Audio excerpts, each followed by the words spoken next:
முதலில்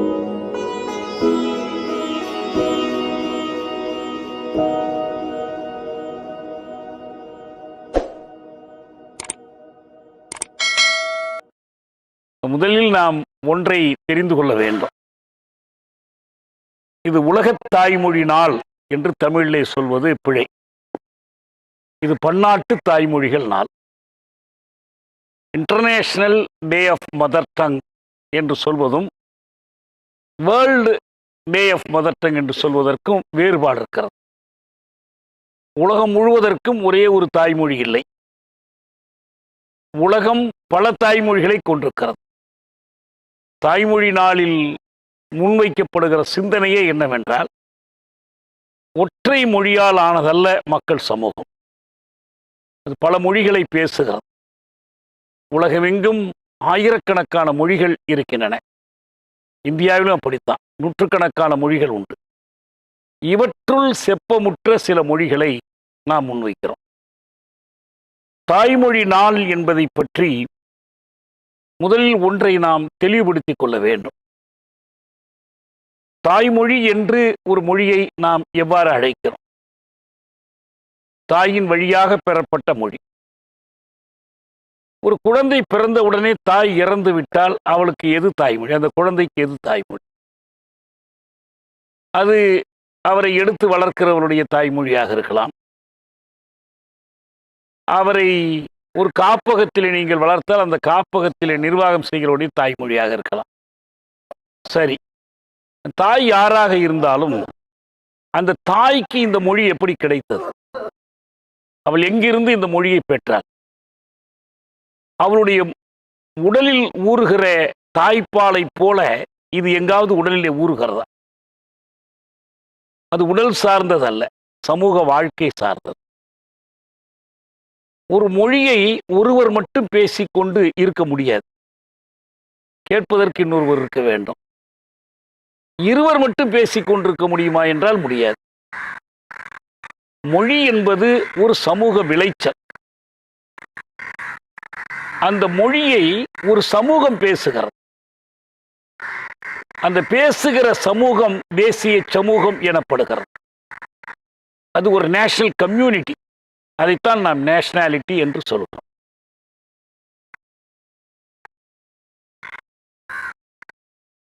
வடவேங்கடம் தென்குமரி ஆயிடை தமிழ் கூறும் நல்லுலகம் என்று தொல்காப்பியம் அறிவித்த போது நமக்கான ஒரு பொது மொழியும் அந்த பொது மொழிக்கான ஒரு புலம், ஆட்சி புலமும் வரையறுக்கப்பட்டன.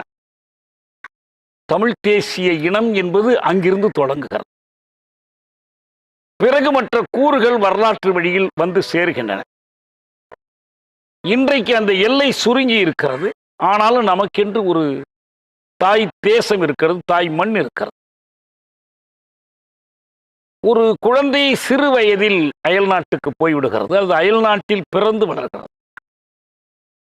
நெதர்லாந்து நாட்டில் நான் பேசுகிற ஒரு மேடையில் ஒரு சிறுமி, ஒரு 12 வயது சிறுமி பேசுகிறார்.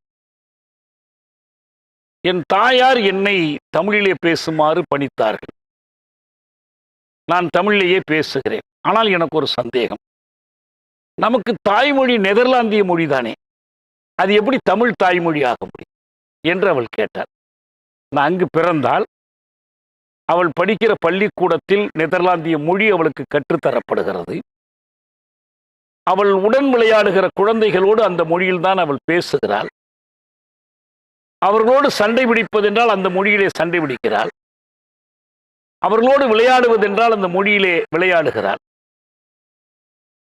இப்போ அது தாய்மொழி என்பது தாயிடமிருந்து பெறப்படுவதாக மட்டும் இருந்தால் அவளுக்கு தாய்மொழி என்ற எண்ணம் வராது. எனவே எப்போதுமே தாய்மொழி என்பது சமூக தாய்மொழி தான். ஒரு சமூக வாழ்க்கையின் ஊடகமாக பெறப்படுவதுதான்.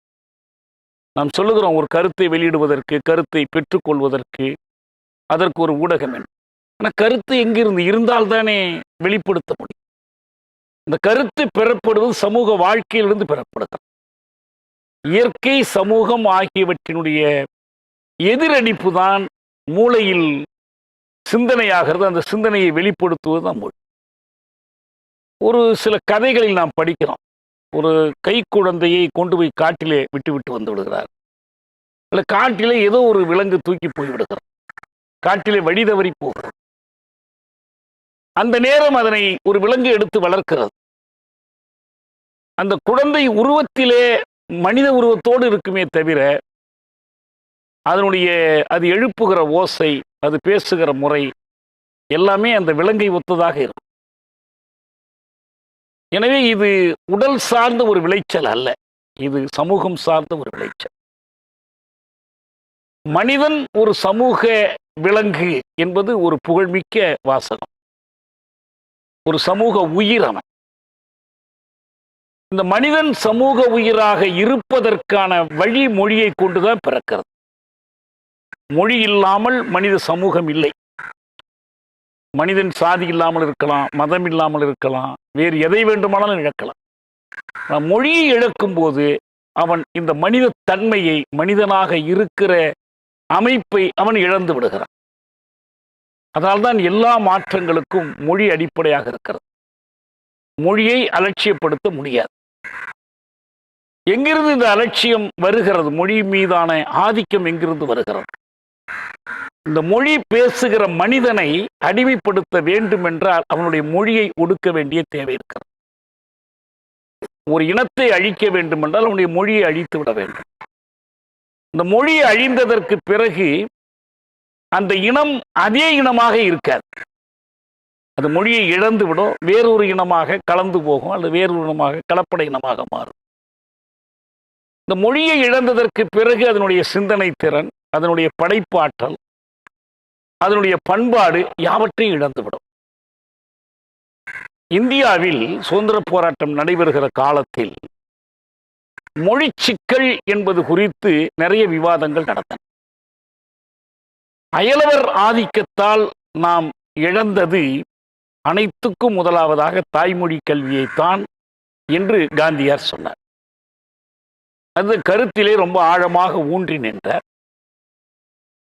அந்நியர் ஆட்சி வந்ததால் நாம் பலவற்றை இழந்தோம். நம்முடைய தொழில்களை இழந்தோம், செல்வத்தை இழந்தோம். ஆனால் எல்லாவற்றுக்கும் முதலாவதாக தாய்மொழி கல்வியை இழந்தோம் என்று காந்தி சொன்னார். அந்த கருத்தில் அவர் ஊன்றி நின்ற காரணத்தினாலே தான் தென்னாப்பிரிக்காவுக்கு போகும்போது கூட தன் மகனுக்கு குஜராத்தி பள்ளிக்கூடம் இல்லாத போது பள்ளிக்கூடத்துக்கே அனுப்பாமல் இருந்தார். அந்த மகன் குற்றஞ்சாட்டினான், இவர் என்னை படிக்க வைக்கவில்லை என்று தந்தை மீது மகன் குற்றஞ்சாட்டினான். அப்போது அவர் சொன்னார், நான் படிக்க வைத்தேன், வீட்டில் குஜராத்தி மொழி சொல்லிக் கொடுத்தேன், அதன் வழியாகத்தான் அவன் படித்தான் என்று பதில் சொன்னார். அவ்வளவு பிடிப்போடு இருந்தவருக்கு ஒரு கேள்வி எழுந்தது. ஏனென்றால் பிரித்தானியர் ஒரு தேசம் என்றால் அதற்கு ஒரு மொழி இருக்க வேண்டும், பொது மொழி இருக்க வேண்டும். தாய்மொழியாக இருக்க வேண்டும் என்ற அவசியமில்லை, ஒரு பொது மொழி இருக்க வேண்டும். பிரெஞ்சுக்காரர்களுக்கு பிரெஞ்சு இருக்கிறது, இங்க ஆங்கிலேயர்களுக்கு ஆங்கிலம் இருக்கிறது, ஜெர்மானியர்களுக்கு ஜெர்மன் அல்லது டச்சு மொழி இருக்கிறது. நீங்கள் இந்தியா ஒரு தேசம் என்கிறீர்களே, இந்தியாவுக்கு எங்கே உங்கள் மொழி எங்கே இருக்கிறது என்ற கேள்வியை கேட்டார். இதற்கு ஒரு விடை காண வேண்டிய தேவை இருந்தது. செப்பு மொழி 18 என்பது அதற்கான விடையாக முடியவில்லை. எனவேதான் 1925 கான்பூர் மாநாட்டில் காந்தியார் முன்மொழிந்து ஒரு தீர்மானத்தை இயற்றினார். அந்த தீர்மானம் சொன்னது, இந்த காங்கிரஸ் பேராயம் ஆண்டுதோறும் நடைபெறுகிற அந்த பொது பேராய கூட்டத்தில் யாருக்கெல்லாம் இந்துஸ்தானி தெரியுமோ அவர்கள் இந்துஸ்தானியில் தான் பேச வேண்டும், தெரியாதவர்கள் ஆங்கிலத்தில் பேசலாம். இது கான்பூர் மாநாட்டில் தீர்மானம். இது அப்படியே வளர்ந்து இந்துஸ்தானி என்று சொன்னால் தேவநாகரி வடிவத்தில் எழுதினால் அது இந்தி, உருது வடிவத்தில் எழுதினால் உருது. இங்கே மொழி சிக்கல் எதனோடு குழப்பிக் கொள்ளப்பட்டது என்றால் மதத்தோடு குழப்பிக் கொள்ளப்பட்டது. இந்துக்களுக்கும் இஸ்லாமியர்களுக்கும் பொதுவான மொழியாக இந்துஸ்தானி முன்மொழியப்பட்டது. இது வளர்ந்துதான் 1950ஆம் வருடத்தில் நாம் ஏற்றுக்கொண்ட அந்த இந்திய அரசமைப்பு சட்டத்தில் இந்துஸ்தானி ஆட்சி மொழியாக வேண்டும் என்று பேரவையில் பலரும் கேட்டார்கள். ஆனால் அதை மறுத்துவிட்டு கொடுக்கப்பட்ட உறுதிமொழியை எல்லாம் மீறி Hindi in Devanagari script shall be the official language என்று எழுதினார். உங்களுக்கு பாகிஸ்தான் கொடுத்தாகிவிட்டது. இங்கு வந்து இந்த உரிமையெல்லாம் கேட்கக்கூடாது என்று பதில் சொன்னார்கள். வல்லபாய் பட்டேல், ராஜேந்திர பிரசாத் எல்லாம் இப்படித்தான் பதில் சொன்னாங்க. உங்களுக்கு பாகிஸ்தான் கொடுத்தாச்சு. எனவே இது இந்துஸ்தானியெல்லாம் எழுத முடியாது, இந்தி தான் தேவநாகரி எழுத்து வடிவம் தான் என்று கூறிவிட்டார். இங்கே ஒரு கேள்வி எழுகிறது. தாய்மொழி கல்வியை காந்தி வலியுறுத்துகிறார். தாய்மொழியில் கல்வி கற்றாலும் ஆட்சி மொழியாக என்ன மொழி இருக்கும்? இந்தி இருக்கும். இன்னைக்கு 14 தேசிய மொழிகளின் பட்டியலில் இடம்பெற்றன. இன்னைக்கு 22 மொழிகளா மாறி இருக்கு, லிஸ்ட் ஆஃப் லாங்குவேஜஸ். ஆனால் இந்த எல்லா மொழிகளும் ஆட்சி மொழிகளாக இருக்காது. அப்ப நீங்கள் அந்த மொழிகளை படித்துக் கொள்ளலாம், தாய்மொழி கல்வி இருக்கும். ஆனால் அதன் வழியாக அதிகாரத்தில் நீங்கள் பங்கு பெற முடியாது. அதிகாரத்தில் பங்கு பெற வேண்டும் என்றால் இந்தி படிக்க வேண்டும். ஆனால் இந்தி ஒரு ஆட்சி மொழிக்குரிய சொல் ஆட்சியற்றதாக இருந்துச்சு. அதற்கான இலக்கண வடிவங்கள் இதெல்லாம் இல்லை. ஏன்னா ஒரு மொழி ஆட்சி மொழியாக பயன்பட வேண்டும் என்று சொன்னால் அதற்கு சில தகுதிகள் வேண்டும்.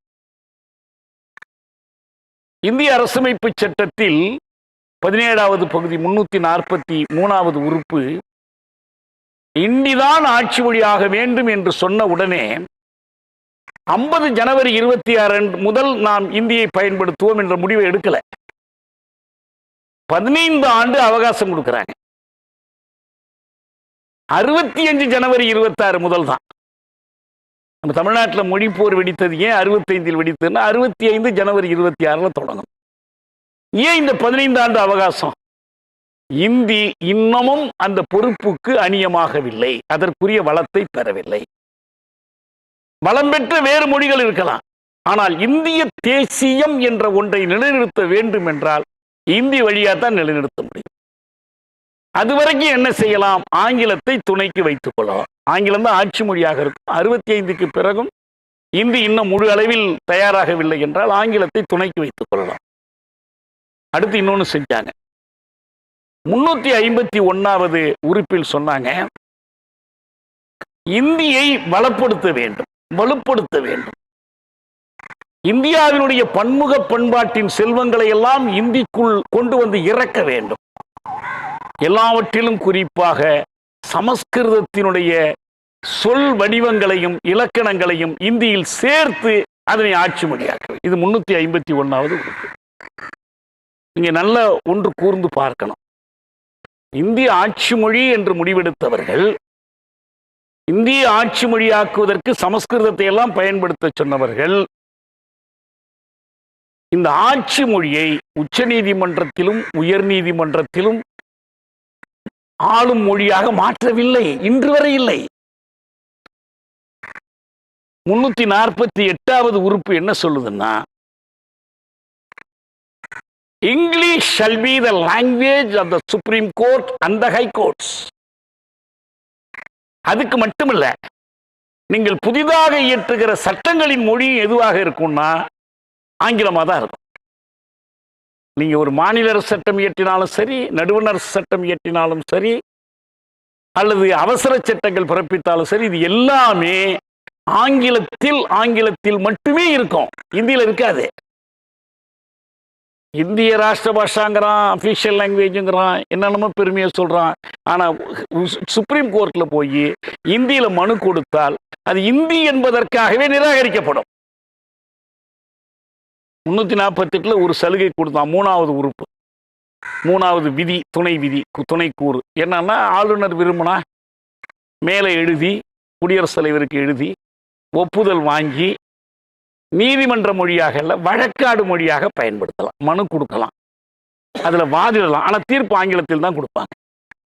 அப்ப இந்த அரசமைப்பு சட்டத்தினுடைய 17வது பகுதி இருக்கிறதே, அது நம் மீது 3 மொழிகளை திணிக்கிறது. அது வெறும் இந்திய மட்டும் திணிக்கல, இந்தியை ஆட்சி மொழியாக திணிக்கிறது, ஆங்கிலத்தை நீதிமொழியாக திணிக்கிறது, சட்ட மொழியாக திணிக்கிறது. 351ல் சமஸ்கிருதத்திற்கு சலுகை கொடுப்பதற்கு, வசதி செய்து கொடுப்பதற்கு, பல்லாயிரம் கோடி செலவிட்டு சமஸ்கிருதத்தை வலுப்படுத்துவதற்கு கொடுக்கிறது. இது என்ன ஜனநாயகம், என்ன குடியாட்சி? எல்லாரும் குடிமக்கள், எல்லாரும் ஓர் நிறை.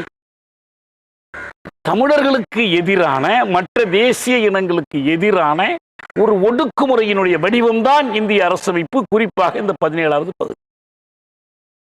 இந்த 17வது பகுதியை எரித்து விட்டு தான் எல்லாரும் சிறைக்கு போனாங்க. நிறைய போராட்டங்கள் நடந்துச்சு.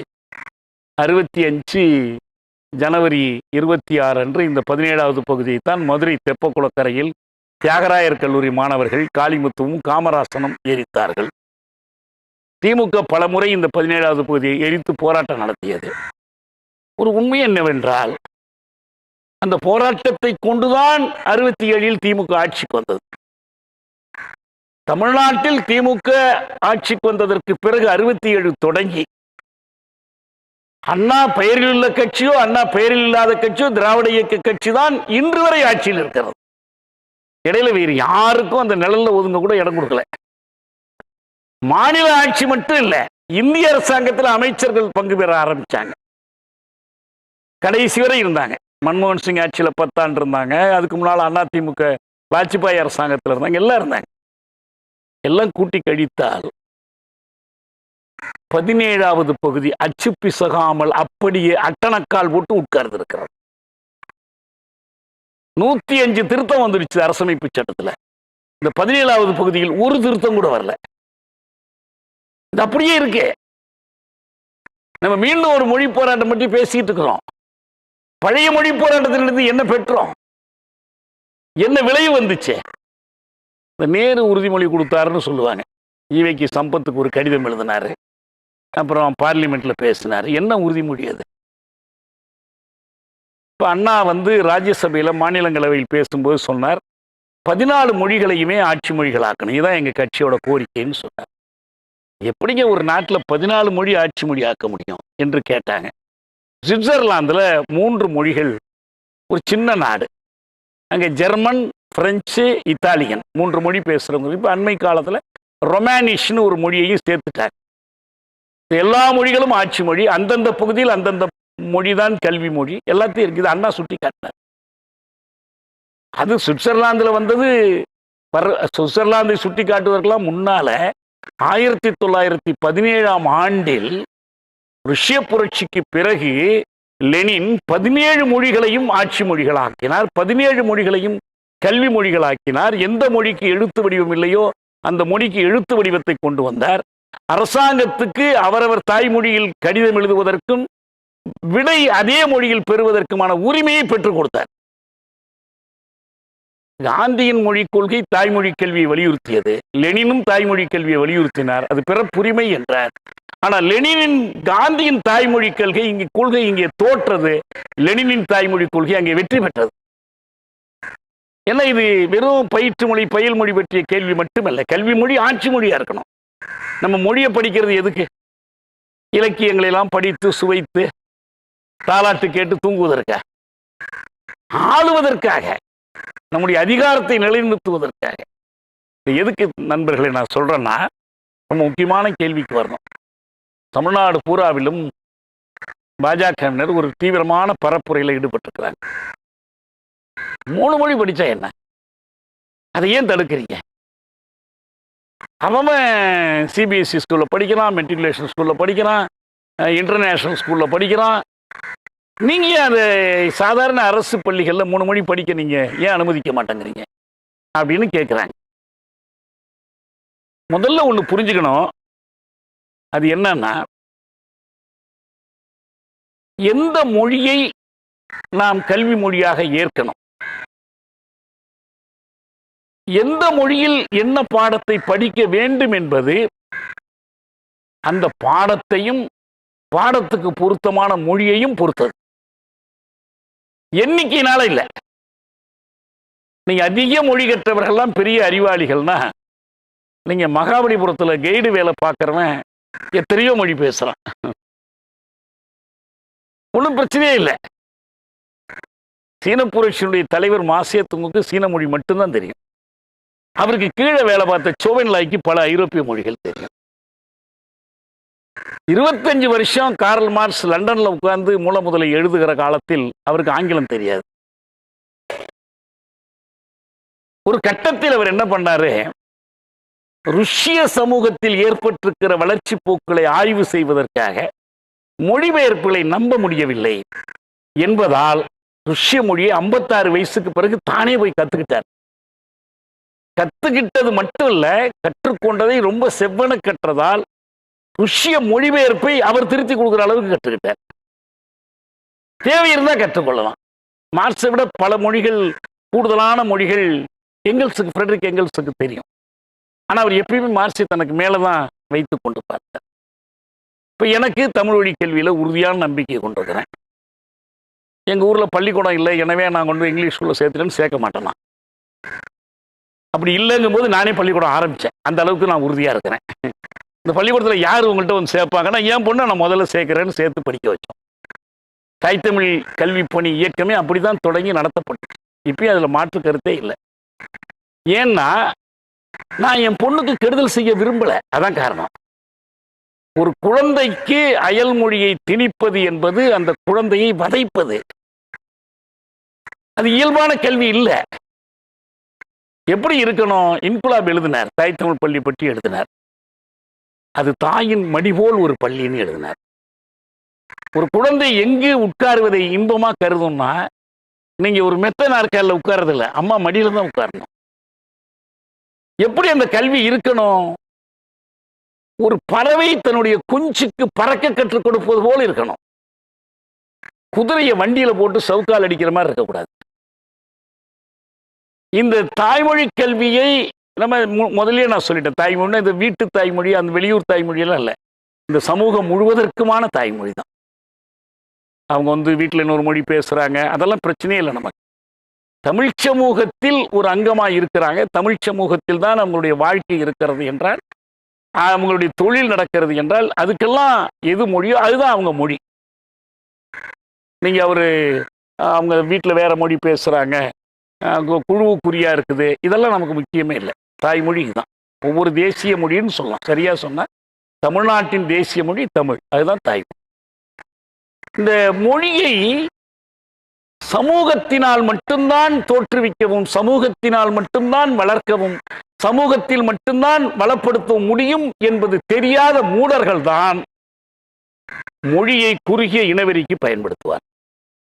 அவங்க சமூக நலனோடு தொடர்புபடுத்தி பார்க்கறது இல்லை. பத்தி அவன் என்ன மொழி பேசுறான், அது ஒன்றும் தப்பு கிடையாது. எனவே தான் நாம் சொல்றோம், எப்படி இந்த மும்மொழி கொள்கைன்னு வந்துச்சுன்னா, இது சிறந்த மொழி, இந்த மொழியில இதை படிங்க. நான் ஒரு உதாரணம் சொல்றேன். ஒரு வரலாற்று ஆசிரியர் அவர் வரலாற்றை ஆய்வு செய்கிறார். அவர் வரலாற்றை ஆய்வு செய்யணும்னா என்ன பண்ணணும்? வேதங்கள் படிக்கணும், உபனிஷத்துகள் படிக்கணும், மனுஸ்மிருதி படிக்கணும். மார்க்ஸ் இதை மொழிபெயர்த்து படித்தார், மனுஸ்மிருதி எல்லாம். ஆனா எஸ்ஏ டாங்கே சமஸ்கிருதம் படிச்சு வேதங்களை படித்தார். அதனாலதான் பண்டை கால இந்தியா என்ற நூலை அவரால் எழுத முடிஞ்சு. RS சர்மா, கொசாம்பி, இந்த அறிஞர்கள் எல்லாம் வரலாற்று அறிவை ஈட்டுவதற்காகவே அந்த வடமொழியை போய் கற்றார்கள். ஐயர் மந்திரம் சொல்ல கத்துக்கிறதும் இதுவும் ஒண்ணு கிடையாது. வரலாற்று அறிவுக்கு வடமொழி அறிவு தேவைப்பட்டு கற்றுக்கொண்டார். இன்னொரு பக்கம் எந்த மொழிகளை கற்றாலும் தங்களுடைய ஆய்வு முடிவுகளை எழுதுகிற போது அறிஞர்கள் அவரவர் தாய்மொழியை பயன்படுத்தினார். இயற்பியல் துறையில், சரியா சொன்னா பூதியல் துறையில் சிகரம் தொட்டவன் கலீலியோ கலீலி. எல்லாருக்கும் தெரிந்த ஒரு பெயர், கலீலியோ கலீலியினுடைய பெயர். கலீலியோ கலீலி கோப்பர்னிக்கஸினுடைய சூரிய மைய கொள்கையை மெய்ப்பிப்பதற்கான ஆய்வுரையை எழுதினார். அவர் வெறும் கருதுகோளாக கோப்பர்னிக்கஸ் வச்சார், சான்றுகள் இல்லை. ஆனா இவர் அதை சான்றுகளோடு நிறுவுவதற்கான ஒரு ஆய்வேட்டை எழுதினார். அன்னைக்கு அறிவியல் ஆய்வேடுகள் எழுதப்படுகிற மொழியாக லத்தீன் மொழி இருந்துச்சு. கலீலியோ முடியாதுன்னார். அவர் தன்னுடைய தாய்மொழியான இத்தாலிய மொழியில்தான் அதை எழுதினார். இந்த உலகத்தில் நாம் அறிந்த முதல் புரட்சியாளன் கௌதம புத்தர். அவர் காலத்தில் எழுத்து கிடையாது, அவர் எழுதுறதே இல்லை, எதையுமே எழுதல. அம்பேத்கர் நம்முடைய சமூகத்துக்கு செய்த மிகப்பெரிய தொண்டு புத்தா அண்ட் இஸ் தம்மாங்கிற புத்தகத்தை எழுதினது தான். இல்லைன்னா புத்தரை பற்றி நமக்கு ஒன்றுமே தெரியாது. ஆளுக்கு ஒரு கதை விட்டுருப்பான். அவர் புஷ்ப விமானத்தில் பறந்து போகிறான்னு இருப்பான். என்னென்ன உண்டு அத்தனை கட்டுக்கதையும் எழுதியிருப்பான். அவர் எப்படி வீட்டை விட்டு வெளியில் போனார் என்பதற்கே இங்கே கட்டுக்கதைகள் நிறைய உண்டு. அவர் மனைவி குழந்தையெல்லாம் தூங்கும்போது எந்திரிச்சு போயிட்டார். என்னன்னா திடீர்னு ஒரு நாள் அவர் வயோதிகரை பார்த்தார், வறியவனை பார்த்தார், நோயாளியை பார்த்தார். இது எல்லாமே கட்டுக்கதை என்பதை அம்பேத்கர் தெளிவாக அந்த புத்தகத்தில் நிறுவுகிறார். அவருக்கு ஏற்பட்ட கஷ்டம் பாருங்க.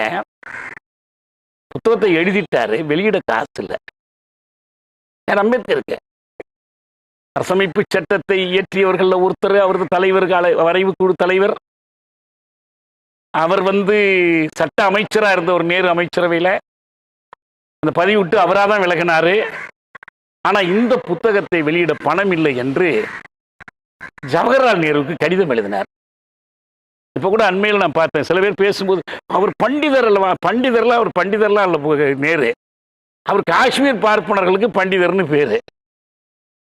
அண்மையில் ராசா சொல்றார் அவர் பண்டிதர் அல்லவாங்கிறார். பண்டிதர்லாம் இல்லை, அவர் பண்டிதர்னா புலவர்னு அர்த்தம், அதெல்லாம் இல்லை. காஷ்மீர் பார்ப்பனர்களுக்கு பண்டிட்னு பேர். இப்பயும் பண்டிட்டுகளுக்கு தான் அந்த பேர் உண்டு. அப்படி ஒருத்தர் தான் அவர்.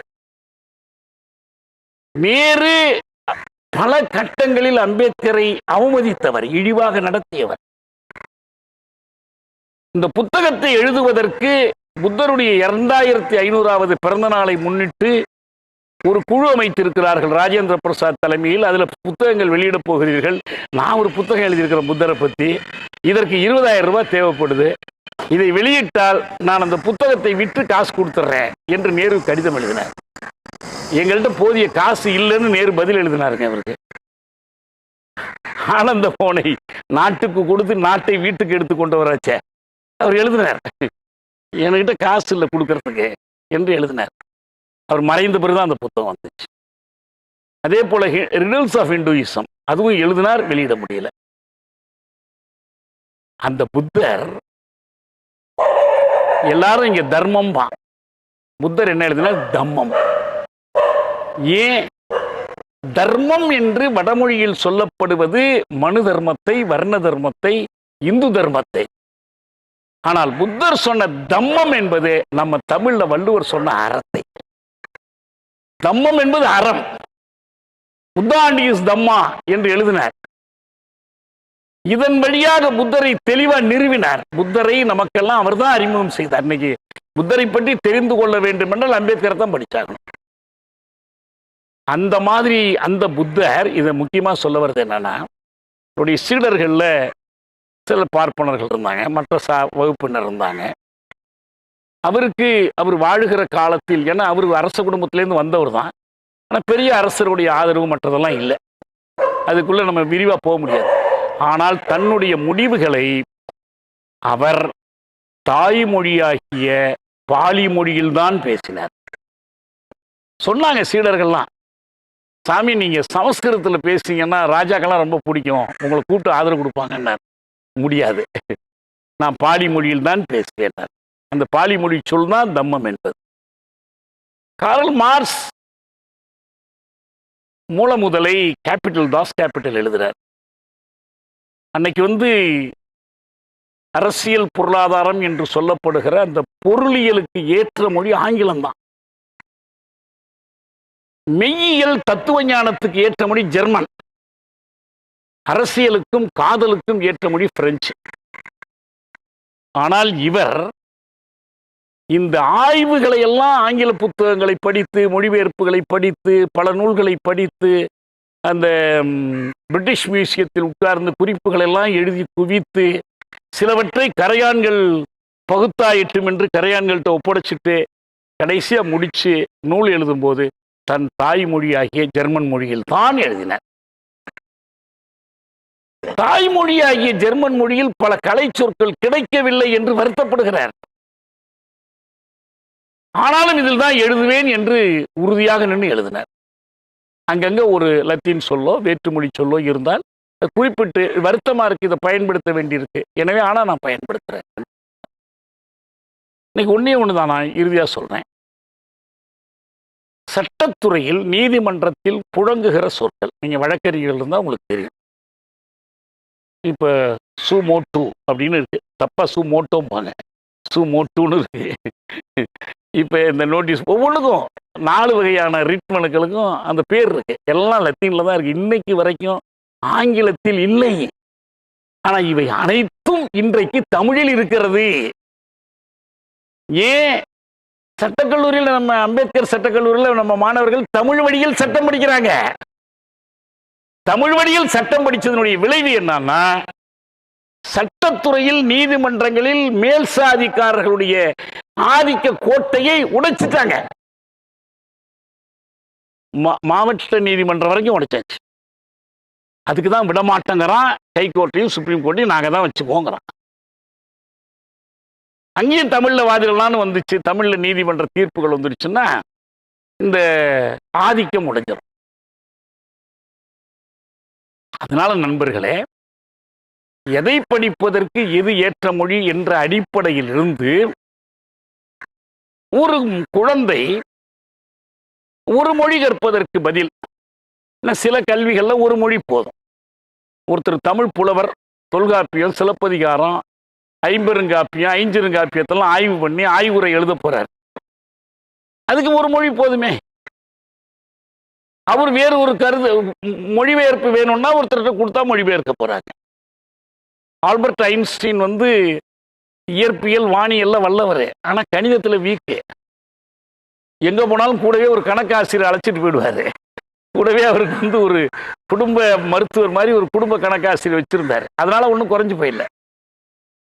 எது வேணாலும் செய்யலாம். இன்னொரு மொழியின் துணை நாடுவது ஒன்றும் பெரிய காரியமே இல்லை. இப்ப நம்ம மோடிஜி அமெரிக்காவுக்கு போறாரு. ட்ரம்ப் கிட்ட என்ன பேசுறாரு?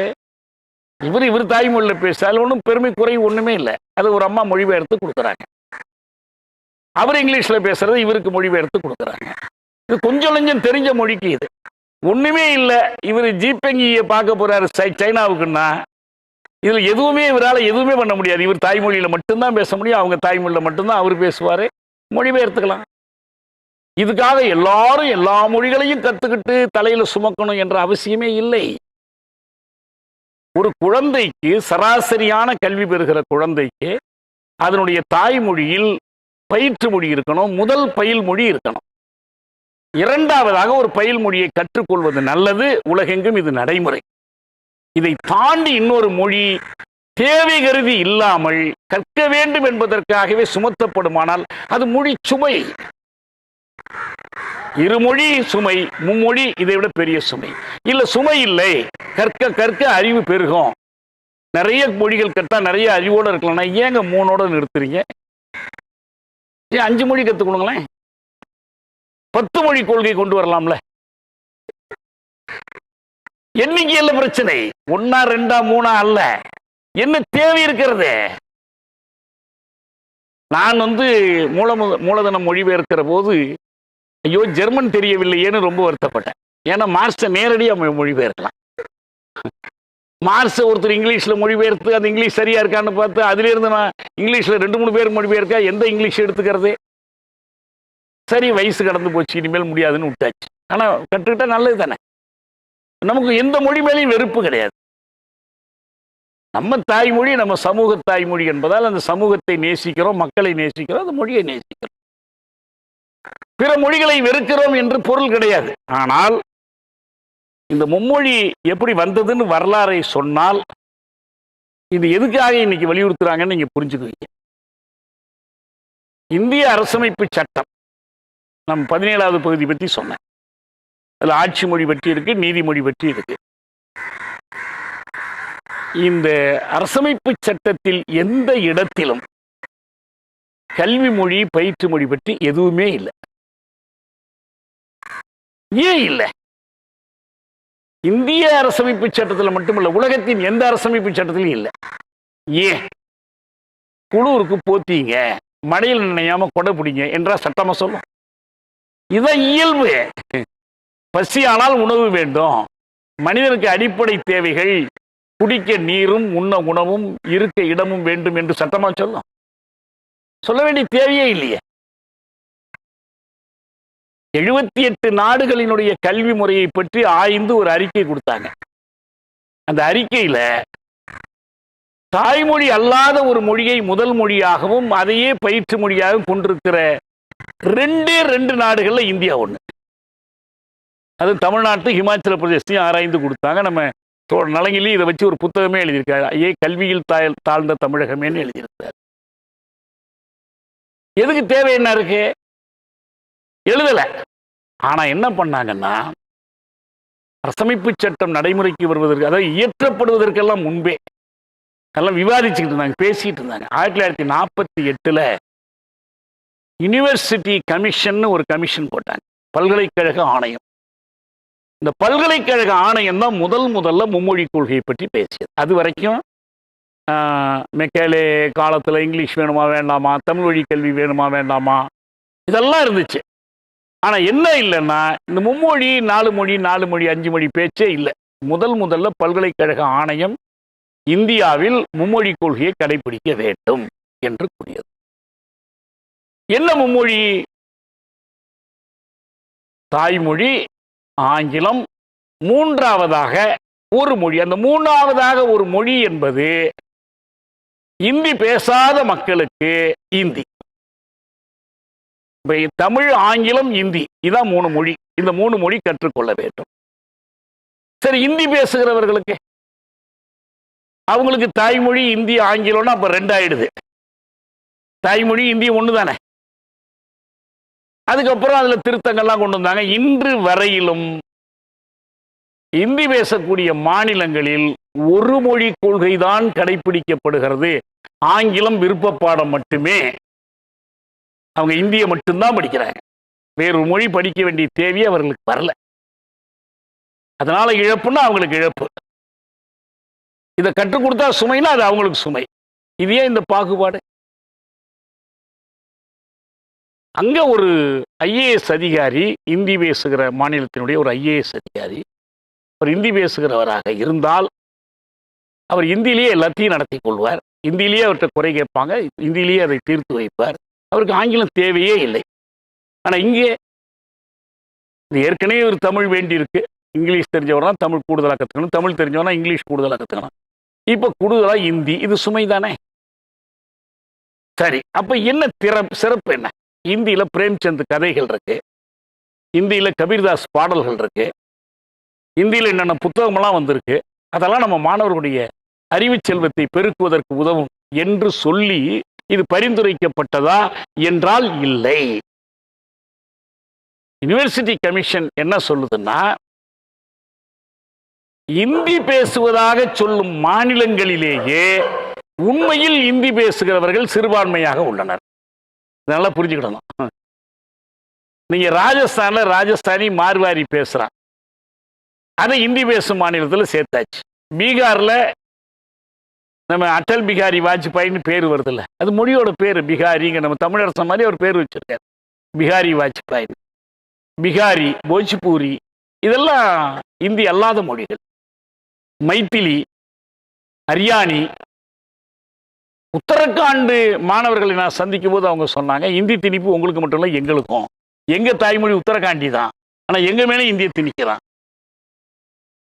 இப்படி பரவல இருக்குது. இது அந்த கமிஷன் சொல்லுது, சிறுபான்மையினர் மட்டும்தான் இந்தி தெரிந்தவர்களா இருக்கிறார்கள்.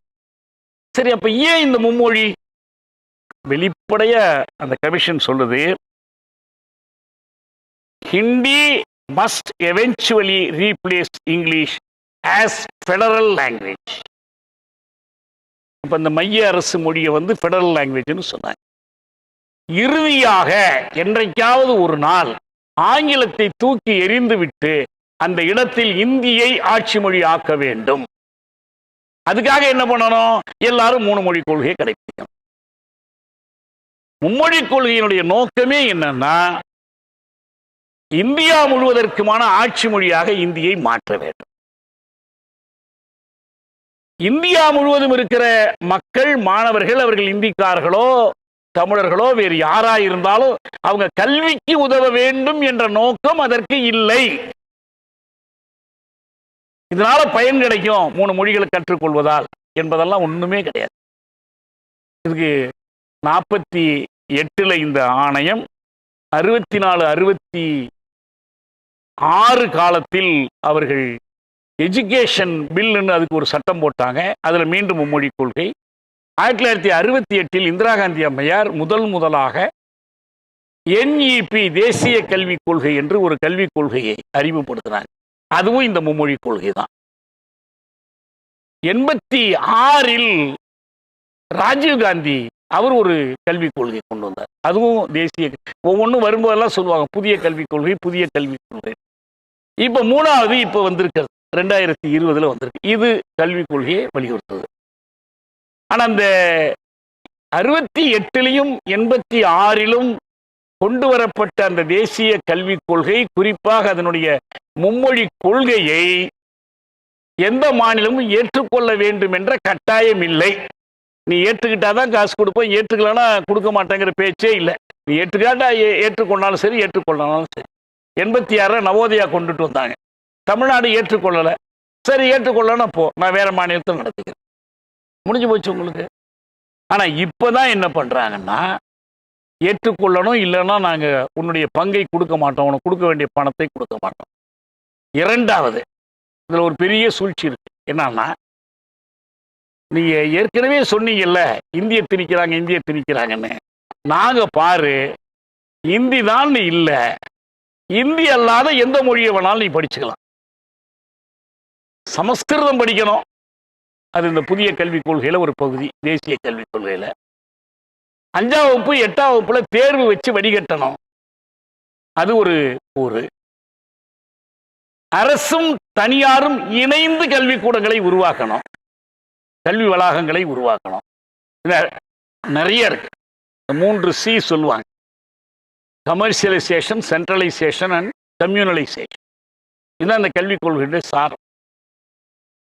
அந்த கம்யூனலைசேஷனுடைய பகுதி தான் சமஸ்கிருதம், இந்தியாவினுடைய பாரம்பரியம். இதெல்லாம் முடிச்சுட்டு அவங்க என்ன சொல்றாங்கன்னா, இப்ப கூட தொலைக்காட்சி விவாதங்கள்ல பாஜக நண்பர்கள் சொல்றாங்க, மோடி தமிழை பயிற்று மொழியாக்குவதற்காக துடியாய் துடிக்கிறார். ஆனா கல்விக் கொள்கை என்ன சொல்லுது தெரியுங்களா? The mother tongue should be the medium of instruction, particularly up to the 5th standard. இது பழைய கல்விக் கொள்கையில இல்ல. சொல்லிட்டு கடைசியா ஒரு 2 வார்த்தை இருக்கு: wherever possible. wherever possible என்ன அர்த்தம்? முடிஞ்ச இடத்துல இதை வச்சுக்க. இந்த 4 வருஷம் ஆச்சு, 5வது வருஷம் வந்துடுச்சு, எவனுமே முடியும்னு சொல்லவே இல்லை. தமிழ்நாட்டிலேயே கலைஞர் ஆட்சியில் சமச்சீர் கல்வி கொண்டுட்டு வந்தாங்க. நாங்கெல்லாம் வலியுறுத்தி போராடி சமச்சீர் கல்வியில கொண்டு வந்து இந்த மெட்ரிகுலேஷன் பள்ளி நிர்வாகிகளை எல்லாம் உள்ள கொண்டு வந்து போட்டாங்க. விசாரணை குழுவில் விசாரிக்க போன இடத்துல பூரா அவங்க எல்லாம் என்ன பண்ணாங்கன்னா, மக்கள்கிட்ட, ஏங்க மெட்ரிகுலேஷன் பள்ளியெல்லாம் வேணான்னு சொல்றாங்களே, இங்கிலீஷ் மீடியம் வேணான்னு சொல்றாங்களே என்று கருத்து கேட்டாங்க.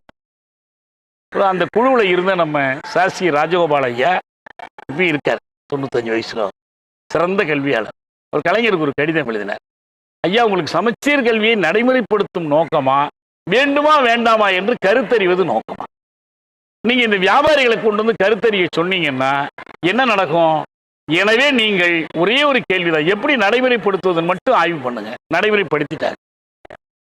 அவங்க அம்மையார் ஜெயலலிதா இருக்கும்போது அந்த சமச்சீர் கல்வியை ஒழிக்க பார்த்தாங்க. உச்ச நீதிமன்றம் வரைக்கும் போய் இல்லை, அதை நடைமுறைப்படுத்தணும்ட்டாங்க. ஆனா இன்னைக்கும் ஒரு சிக்கல் இருக்கு. என்னன்னா, சமச்சீர் கல்வினா அறிவியல் பாடம் ஒண்ணு, கணக்கு பாடம் ஒண்ணு, புவியியல் பாடம் ஒண்ணு, எல்லாம் ஒண்ணு. ஆனால் இங்கிலீஷ் மீடியம் ஸ்கூல்ல இங்கிலீஷ்ல இருக்கும், தமிழ் மீடியம் ஸ்கூல்ல தமிழ்ல இருக்கும். இது எப்படி சமச்சீர்மை? நம்ம நல்லா புரிஞ்சுக்கணும். தமிழ், ஆங்கிலம், இந்தி என்பது 3 மொழிகள் அல்ல. தமிழ் நம் தாய்மொழி, ஆங்கிலமும் இந்தியும் அயல் மொழிகள். அது இந்தியாவுக்குள்ள இருக்கிற மொழியா இருந்தாலும் சரி, இந்தியாவுக்கு வெளியே இருக்கிற மொழியா இருந்தாலும் சரி, அயல் மொழிகள். அயல் மொழிகளையும் தாய்மொழியையும் சமப்படுத்துவது கல்வியை சீர்குலைத்துரும். குழந்தைகளுடைய கல்வி வளர்ச்சிக்கு அது உதவாது. இதுதான் நடந்தது. அப்ப இவங்க என்ன பண்ணாங்கன்னா, இப்ப இவங்க என்ன பண்றாங்க, இதை சொல்றாங்க. ஆனா நடைமுறையில் எங்கேயுமே இல்லை. அடுத்தது, இந்த இந்தி அல்லது ஏதாவது ஒரு இந்திய மொழி என்றெல்லாம் சொல்லி வச்சாச்சு. நீங்க எதுக்கு இந்தி திணிப்புன்னு கத்துறீங்க? நான் ஒரு கேள்வி தொடர்ந்து கேட்டுட்டு வர்றேன். மாநில அரசு தான் இந்தி திணிப்புன்னு சொல்லுது, இந்தி வேண்டான்னு சொல்லுது, மொழி கொள்கை வேண்டாங்க. தமிழ்நாட்டில் மாநில அரசு கட்டுப்பாட்டில் இருக்கிற பள்ளிகள் இருக்கு. ஸ்டேட் போர்டுன்னு ஒன்று இருக்குது. அதில் அரசு பள்ளிகள், அரசு உதவி பெறும் பள்ளிகள், மெட்ரிகுலேஷன் பள்ளிகள், அதுக்கு பிறகு ஓரியண்டல் ஸ்கூல்ஸ், இத்தனையும் இருக்கு. இது அரசு மாநில அரசு கட்டுப்பாட்டுக்கு உட்படுது. இங்கே தான் சமச்சீர் கல்வியை நம்ம நடைமுறைப்படுத்துறோம். உருப்படியாக நடந்த ஒரே ஒரு காரியம் என்னன்னா, இந்த 4 மாநில அரசு கட்டுப்பாட்டுக்குள்ள பள்ளிகளில் கட்டாயம் தமிழை ஒரு பயில் மொழியாக கற்றாக வேண்டும். அதுக்கு முன்னால் அப்படி இல்லாமல் இருந்துச்சு. இங்கிலீஷ் கட்டாயம், தமிழ் கட்டாயம் இல்லைன்னு இருந்துச்சு. இப்போ இங்கிலீஷும் கட்டாயம், தமிழும் கட்டாயம்னு கொண்டு வந்தாச்சு. இதுதான் ஒரே ஒரு மாற்றம். இதை எதிர்த்து நீதிமன்றத்திலாம் போய் வாதிட்டு பார்த்து அவங்க தோத்து போயிட்டாங்க. இன்னைக்கு இருக்கு நடைமுறையில் இது உருப்படியான ஒரு காரியம் இருக்கு, ரைட். ஆனால் இந்த மைய அரசு பள்ளிகள் இருக்குல்ல, கேந்திரிய வித்யாலயான்னு ஒன்று இருக்கு. இந்த இந்திய அரசு ஊழியர்கள் அந்தந்த ஊருக்கெல்லாம் போறாங்க. அதனால நாங்கள் அதுக்கு ஒரு தனியாக பள்ளிக்கூடம் நடத்த வேண்டியிருக்கு. பாவடி தொழிற்சாலை இருக்குது, பல இடத்துல மைய அரசு நிறுவனங்களுக்கு இருக்குது, ரைட்டு வச்சுங்க. இந்த சிபிஎஸ்சின்னு ஒன்று இருக்குது, central board of school education. அது என்ன? இன்னைக்கு நிறைய ஸ்டேட் போர்டு ஸ்கூல்ஸ் எல்லாம் போய் சிபிஎஸ்சிக்கு மாறிக்கிறாங்க. ஏன்னா இந்த தமிழ் கற்றுக் கொடுக்க வேண்டி இருக்குன்னு தப்பிச்சுக்கிறதுக்காக அதை செய்யறாங்க. ஆனா சிபிஎஸ்சி மாணவர்கள் தேர்ந்தெடுக்க இன்னொரு முக்கியமான காரணம் இருக்கு. நுழைவுத் தேர்வு பூரா சிபிஎஸ்சி சிலபஸ் படி நடத்தப்படுது.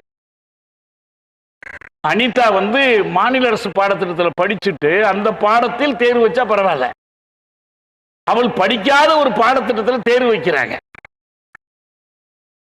இப்ப என்னாச்சு, இந்த உயர்நிலை பள்ளி மட்டத்தில் படிக்கிற மாணவர்களுக்கெல்லாம் அலட்சியம். இதெல்லாம் ஒண்ணுமே இல்லை, கோச்சிங் சென்டருக்கு போய் அந்த சிபிஎஸ்சி பாடத்திட்டத்தில் படிச்சுக்கிட்டோம்னா போதும். இல்லாத பாடத்திட்டத்தில் கேள்வி கேட்டால் என்ன பண்ணுவாங்க? அந்த சிபிஎஸ்சி ஸ்கூல்ஸ்ல இந்திக்கு பதில் வேறு மொழி கற்பதற்கான ஏற்பாட்டை இந்திய அரசு செய்திருக்கிறதா? செய்யலையே. இன்னொரு கேள்வி என்னன்னா, நீங்கள் இந்தியாவில் இருக்கிற எந்த மொழியை வேணாலும் இந்திக்கு பதிலாக எடுத்துக்கலாம்னா, இந்திக்கு பதில் எந்த மொழியா இருந்தாலும் ஆட்சி மொழியா இருக்கணுமே. நீங்கள் ஆட்சி மொழியாக ஒற்றை மொழியை வைத்துக் கொண்டு நீங்க எந்த மொழியில வேணாலும் படிக்கலாம்னா யார் படிக்க வருவாங்க? பயிற்று மொழி வயிற்று மொழியாகவும் இருக்கணும்ல. வயிற்றுக்கு சோறிடாத எப்படி ஒரு பயிற்று மொழி இருக்க முடியும், கல்வி மொழி இருக்க முடியும்? இத்தனை செய்திகள் இருக்கிறது நண்பர்களே. இறுதியா ஒன்றை மட்டும் சொல்லி முடிக்கிறேன். இது ஏன் இதை செய்கிற?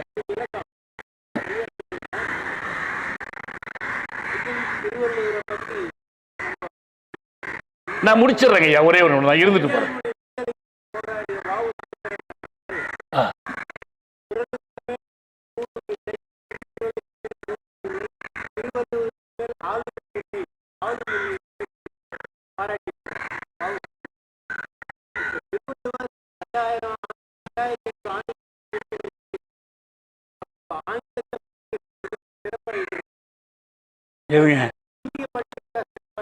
நிச்சயமா முடியாது. இல்ல இல்ல, அதெல்லாம் படிச்சிருந்தா இப்படி எழுதியிருக்கவே முடியாது.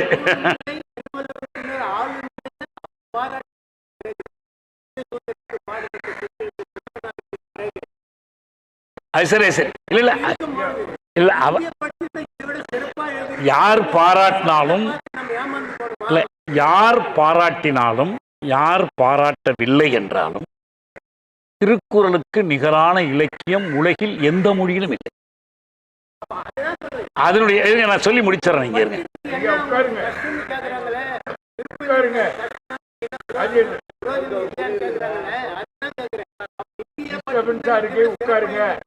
இல்ல இல்ல, ஒன்றும் வாய்ப்பு இல்லை. அது நீங்க சொல்றீங்க. நான் இன்னொன்னு சொல்லிடுறேன். திருக்குறளுடைய சிறப்பு என்னன்னா, அவருடைய கவிதை வடிவம், செய்யுள் முறை, அந்த செய்திகளை தொகுப்பது, அதையெல்லாம் கடந்து நம்ம கல்வியின் வழியாக ஒரு குழந்தைக்கு என்ன கொடுக்க விரும்புகிறோம்? அறிவை கொடுக்க விரும்புகிறோம். அறிவோட நிக்கல, நம்ம அதை தாண்டி ஒண்ணு இருக்கு. அது என்ன? ஒரு குழந்தை வீட்டுக்கு அந்த துணியை கழட்டி மாத்தாம இருக்குது, முகம் கழுவாம இருக்குது என்றால் அந்த அம்மா என்ன கேட்பாங்க, இதான் உங்க வாத்தி உனக்கு சொல்லி கொடுத்தானான்னு கேட்பாங்க. இப்ப கல்வியில் நம்ம என்ன எதிர்பார்க்கிறோம்னா படிப்பை மட்டுமல்ல பண்பை எதிர்பார்க்கிறோம். எங்க தாய் தமிழ் பள்ளிகளில் தோழர்கள் இந்த குழந்தைகள் படிக்கும்போது படிப்பு கற்போம் பண்பும் கற்போம்னு சொல்வாங்க. இன்னொரு விதமா ஆழமா சொன்னோம்னா நமக்கு அறிவியல் வேண்டும், அறவியலும் வேண்டும். வள்ளுவர் தான் என்ன சொல்றாரு, எப்பொருள் யார் யார் வாய் கேட்பேனும் அப்பொருள் மெய்ப்பொருள் காண்பதறிவு. இது பகுத்தறிவு. நம்ம கெமிஸ்ட்ரி லேப்ல என்ன பண்றோம், உப்புல என்ன இருக்குன்னு கண்டுபிடிக்கிறோம்ல, எப்பொருள் எத்தன்மை தாயினும் அப்பொருள் மெய்ப்பொருள் காண்பதறிவு. அது என்ன பொருள், அது என்ன வேதி பொருள் என்று கண்டுபிடிப்பதும் அறிவு. இந்த அறிவு இருந்தா என்ன நடக்கும், அறிவுடையார் எல்லாம் உடையார். இது சொன்ன உடனே இந்த படித்தவனுக்கு ஒரு தலைக்கணம் வந்துடும். பெரியார் தமிழ்நாடு விடுதலை கோருகிற போது 3 சொன்னார். பார்ப்பான், பணக்காரன், படிப்பாளி, அதிகாரி ஒழிய வேண்டும்னு சொன்னார். எனது படிப்பாளி அவன் அந்த படிப்பையே அவனுக்கு ஒரு தலைக்கணம் வந்துடுது. பிறரை ஆதிக்க செலுத்துவதற்கு மேய்ப்பதற்கு அது ஒரு கருவியா மாறிடுது. அதனாலதான் என்ன சொன்னார்னா, அறிவினான் ஆகுவதுண்டோ பிரிவின் நோய் தன்னோய் போல் போற்றா கடை. ஆக இங்கு அறிவியல், பகுத்தறிவு, அறிவியல் அறிவு, அறவியலை வலியுறுத்துகிறார். அன்புடையார் எல்லாம் உடையார். அன்புக்குள்ள சிறப்பு, அன்பு அறத்தை வலியுறுத்து. இப்படிப்பட்ட ஒரு திருக்குறள். ஏன்னா வள்ளுவரோடு சமகாலத்தில் வாழ்ந்த கிரேக்க அறிஞர்கள் இருந்தாங்க. அவங்க நிறைய தத்துவங்கள் பேசினாங்க. பலதுறை வல்லுநர்களா இருந்தாங்க. Aristotle, Plato, Socrates. ஆனால் ஒன்று வள்ளுவருக்கும் அவங்களுக்கு இருக்கிற வேறுபாடு என்னன்னா, அவர்கள் தங்கள் சமூகத்தில் நிலவுகிற அடிமை முறையை ஆதரித்தார்கள், நியாயப்படுத்தினார்கள். சமகாலத்தில் வாழுகிற போது பிறப்புக்கும் எல்லா உயிர்க்கும் என்று முழங்கி மானிட சமத்துவத்தை, உயிர்களின் சமத்துவத்தை வலியுறுத்திய ஒரே ஒரு அறிஞன் உலகத்தில் வள்ளுவர் மட்டும்தான். அவர் எத்தனை மொழி கத்தார்னா கேள்வி நமக்கு அவசியமே இல்லை. இப்ப சொல்றாங்களே, இவர் தமிழுக்கு என்ன பண்ணார், வள்ளுவருடைய 1330 குறள்ல இல்லாத ஒரே ஒரு சொல் தமிழ் என்ற சொல். தமிழ்னு சொல்லி தமிழுக்கு தொண்டு செய்ய வேண்டியதில்லை. நிறைய நம்ம எடுத்து காட்டிக்கிட்டே போகலாம். அரசை பற்றி, மொழியை பற்றி, எல்லாத்த பற்றி நிறைய சொல்லியிருக்கார். இயற்கையை பற்றி நிறைய இருக்கு. அதனால் நான் இங்க சொல்ல வந்த செய்தியை நான் முடிச்சிடறேன். மும்மொழி திட்டத்தினுடைய உள்நோக்கம் என்ன, அதனுடைய மோட்டிவ் என்ன? இப்போ நான் முதல்ல சொன்ன மும்மொழி திட்டம்னா இந்தியை ஃபெடரல் லாங்குவேஜ் ஆக்கணும், இந்தியை ஆட்சி மொழி ஆக்கணும், எல்லாரும் இந்தியை புழங்குமாறு செய்யணும். அப்படி இந்தியை புழங்குமாறு செஞ்சா அவங்க எல்லாம் இந்திய ஒருமைப்பாட்டை ஏற்றுக்குவாங்க. காவிரியில் தண்ணி வராட்டி என்ன, முல்லை பெரியாரில் தண்ணி வராட்டி என்ன, நீட்டை ஏற்றுக்கொண்டு சட்டம் இயற்றாட்டி என்ன, இடஒதுக்கீட்டை மறுத்தால் என்ன, இடபிள்யூஎஸ் இயற்றினால் என்ன, ஓ ஹம் சப் இந்தி வாழாகும் அப்படின்னு சந்தோஷமா இந்திக்காரங்க ஆயிடுவாங்க. இந்திய ஓர்மையை நிலைநாட்டுவது. இதுக்கு ஒரு சான்று நான் சொல்றேன். 1963 இந்திய ஆட்சி மொழி சட்டம்னு ஒரு சட்டம் இயற்றப்பட்டுச்சு. ஏன்னா 65 வரப்போதில்லை. அந்த ஆட்சி மொழி சட்டத்தில் என்ன பண்ணாங்கன்னா, 5 ஆண்டுக்கு ஒரு முறை ஒரு குழு அமைக்கணும். அந்த குழு என்ன பண்ணும்னா, எவ்வளவு தூரம் இந்திய ஆட்சி மொழி ஆயிருக்குங்கிறத ஆராய்ந்து குடியரசுத் தலைவர்கிட்ட அறிக்கை கொடுக்கணும். அதை வச்சு மேல் நடவடிக்கைகள் எடுக்கணும். அது ஒவ்வொரு ஆட்சியிலையும் அமைக்கிறாங்க. இப்போ சிதம்பரம் உள்துறை அமைச்சராக இருக்கும்போது அவர் தலைமையில் ஒரு குழு அமைத்து அவர் இந்திய பரவலாக பயன்படுத்துறதுக்கு பரிந்துரை எல்லாம் கொடுத்தார். இந்த நாட்டில் மட்டும் இல்லை, வெளிநாட்டு தூதரகத்திலாம் போய் இந்தியை பயன்படுத்தணும்னு சொன்னார். இப்போ கடைசியாக அமித்ஷா கொடுத்தார். அந்த அறிக்கை ரொம்ப முக்கியமான அறிக்கை. அதில் அவர் என்ன பண்ணுறாரு, அது அவங்களுக்கே உரிய அந்த வஞ்சகத்தோடு செய்கிறார். இதுதான் அந்த வஞ்சகம் எண்ணத்தில் இருக்குன்னா, நம்ம இந்த ஐஐடி இருக்கு, ஐஐஎம் இருக்குது, எய்ம்ஸ் இருக்குது, உயர் அறிவியல் நிறுவனங்கள்லாம் இருக்குது. இந்த நிறுவனங்கள்ல பூராவிலையும் தாய்மொழியையே பயிற்று மொழியாக்கணும். எப்படி, என்ன வேலை, அதுக்கு என்ன புத்தகம் எங்க, அதுக்கான ஆசிரியர் பயிற்சி எங்க, ஒண்ணுமே இல்லை, சும்மா சொல்லி வைக்கிறது. அடுத்து சொல்றாரு, அல்லது இந்தியை இந்த நிறுவனங்கள் அனைத்திலும் கற்பிக்க வேண்டும். எல்லா பாடத்தையும் இந்தியில கொடுக்கணும். என்ன நோக்கம்? உங்களுக்கும் அவர் தாய்மொழி குஜராத்தி. என்ன நோக்கம் அவருக்கு? எதுக்காக இதை வலியுறுத்துறார்? இந்தியில ஏன் கொடுக்கணும்? இந்திய அரசமைப்பு சட்டப்படி அந்த 63ஆம் வருடத்திய ஆட்சி மொழி சட்டப்படி அவருக்கு கொடுக்கப்பட்டிருக்கிற கட்டளை என்னன்னா 2 தான் அவருடைய மேண்டேட். ஒன்று, நாடாளுமன்றத்தில் எந்த அளவுக்கு இந்தி பயன்படுத்தப்படுகிறது. 2, அரசு அலுவலகங்களில் எந்த அளவுக்கு இந்தி பயன்படுது. இதுதான் அவருடைய ஆய்வு அறிக்கை கொடுக்க வேண்டியது. அவர் என்ன சொல்றாருன்னா, அந்த அறிக்கையினுடைய கடைசி வாக்கியத்தை நான் அப்படிலாம் சொல்றேன்.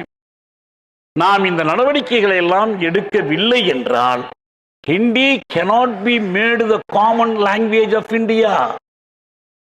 இதெல்லாம் செய்யலைன்னா இந்தியை இந்த நாட்டினுடைய பொது மொழியாக்க முடியாது. அவங்க நோக்கம் என்ன? இந்தியை பொது மொழியாக்கணும். தமிழர்களின் பொது மொழியாக தமிழ் இருக்கக்கூடாது, இந்தி வந்துடணும். இந்தியா முழுவதிலும் ஒரே ஒரு ஆட்சி மொழி, ஒரே ஒரு தேசிய மொழி, ஒரே ஒரு கல்வி மொழி, அதெல்லாம் கொடுங்க. அதை தாண்டி இந்தியா முழுவதிலும் இந்தியை பொது மொழி ஆக்க வேண்டும். இதுதான் மோடி, அமித்ஷா இவங்களுடைய அக்கறை. இதுக்காகத்தான் அவங்க என்ன சொல்றாங்கன்னா மும்மொழி கொள்கைங்கிறாங்க. வேற ஒரு காரணம் இல்லை. ஆக நம்முடைய போராட்டம் எதற்கு எதிராக? நான் முன்பே சொன்னேன், 65 மொழி போராட்டம் இருக்கு, மாணவர்கள் மொழி போராட்டம் இருக்கு, எல்லாம் இந்த 17வது பகுதி. 38ல் தந்தை பெரியார் தலைமையில் சுயமரியாதை இயக்கம், சோமசுந்தர பாரதியார், மறைமொழி அடிகள்லாம், அப்ப ராஜாஜி கொண்டு வந்த அந்த இதுக்கு எதிராக போராடினாங்க. இந்தியை கட்டாயப்படுத்துறதுக்கு எதிராக போராடினாங்க. இந்த போராட்டத்தினுடைய ஒரு முத்தாய்ப்பாக போராட்டத்துக்கு இடையில கடற்கரையில் கூட்டம் நடத்தி பட்டுக்கோட்டை அழகிரி நடைப்பயணத்தை வரவேற்று பேசும்போது தமிழ்நாடு தமிழருக்கே என்ற முழக்கத்தை கொடுத்தார்.